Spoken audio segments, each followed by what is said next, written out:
Tu veux savoir comment on tient chez nous? Comment on continue à marcher quand tout s'écroule? Comment on garde le sourire quand l'âme est en ruine? C'est simple, on ne se plaint pas.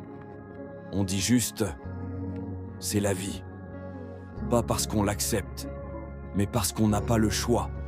Parce que chez nous, se plaindre, c'est perdre du temps. Et le temps, on n'en a pas.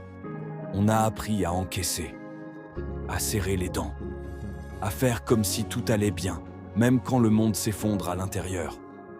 On avale nos peines au petit matin, avec un café trop amer. On cache nos blessures sous des couches de silence.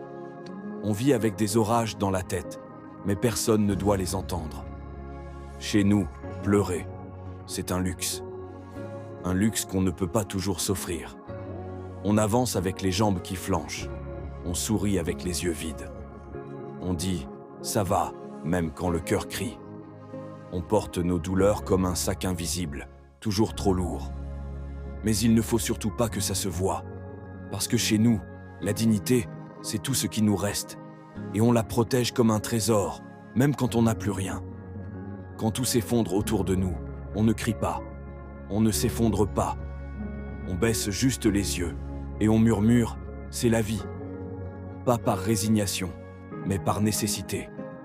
Parce que tomber, ce n'est pas une option. Même quand le ventre est vide, on partage le peu qu'on a. On transforme l'absence en habitude, la douleur en routine. Chez nous, on ne parle pas de résilience, on la vit. On s'y accroche, comme à une planche de bois au milieu d'une mer déchaînée.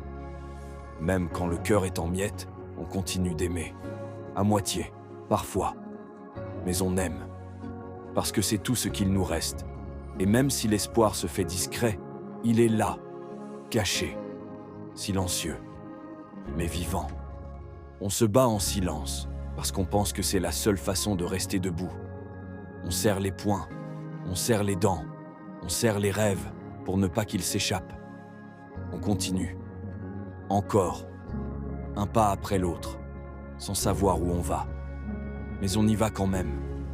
Parce que chez nous, tant qu'on est debout, même plié, même blessé, même seul contre le monde, la vie n'a pas encore gagné contre nous. Abonne-toi pour plus de contenu inspirant.